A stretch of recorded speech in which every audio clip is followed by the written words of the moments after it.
Executive Summary to Volume 1, Russian Social Media Campaign. The Internet Research Agency carried out the earliest Russian interference operations identified by the investigation. A social media campaign designed to provoke and amplify political and social discord in the United States. The IRA was based in St. Petersburg, Russia, and it received funding from Russian oligarchs and companies he controlled. He is widely reported to have ties to Russian President Vladimir Putin. In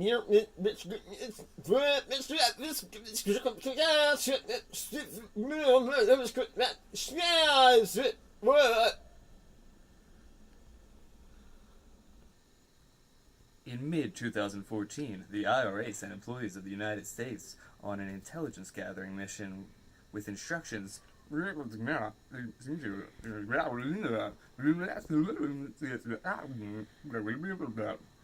The IRA later used social media accounts and interest groups to sow discord in the U.S. political system throughout what it termed information warfare.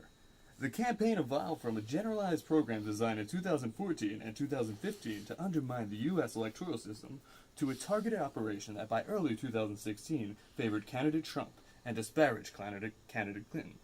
The IRA's operation also included the purchase of political advertisements on social media in the names of U.S. persons and entities, as well as the staging of political rallies inside the United States. To organize those rallies, IRA employees posed as U.S. grassroots entities and persons and made contact with Trump supporters and Trump campaign officials in the United States. The investigation did not identify evidence that any U.S. person conspired or coordinated with the IRA. Section 2 of this report details the office's investigation of the Russian social media campaign. Russian hacking operations. At the same time that the IRA operation began to focus on supporting candidate Trump in early 2016, the Russian government employed a second form of interference: cyber intrusions and releases of hacked materials damaging to the Clinton campaign.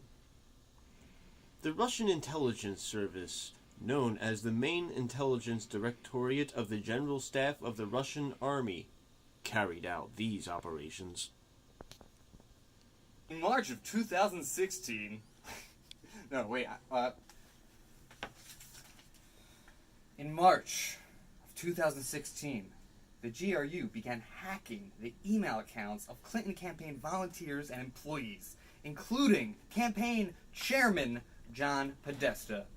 In April 2016, the GRU hacked into the computer networks of the Democratic Congressional Campaign Committee, the DCCC, and not only them, and the Democratic National Committee, the DNC.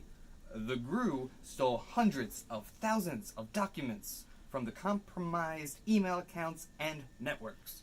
Around the time that the DNC announced in mid-June 2016 the Russian government's role in hacking in the networks, or in its networks, correction.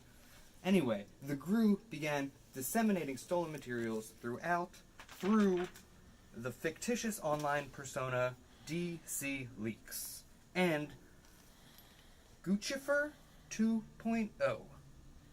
The GRU later released additional materials through the organization WikiLeaks.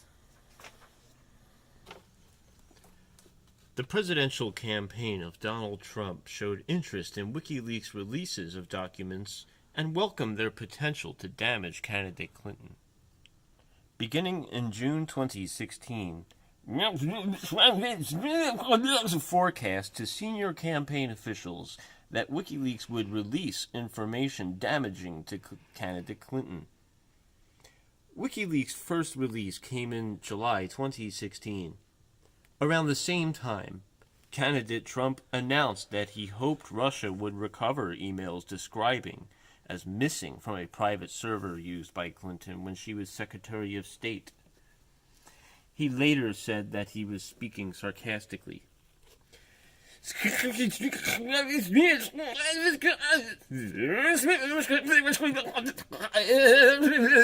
WikiLeaks began releasing Podesta's stolen emails on October 7, 2016, less than 1 hour after a U.S. media outlet released video considering damaging to candidate Trump. Section 3 of this report details the office's investigation into the Russian hashing operations, as well as other effort by Trump campaign supporters to obtain Clinton-related emails.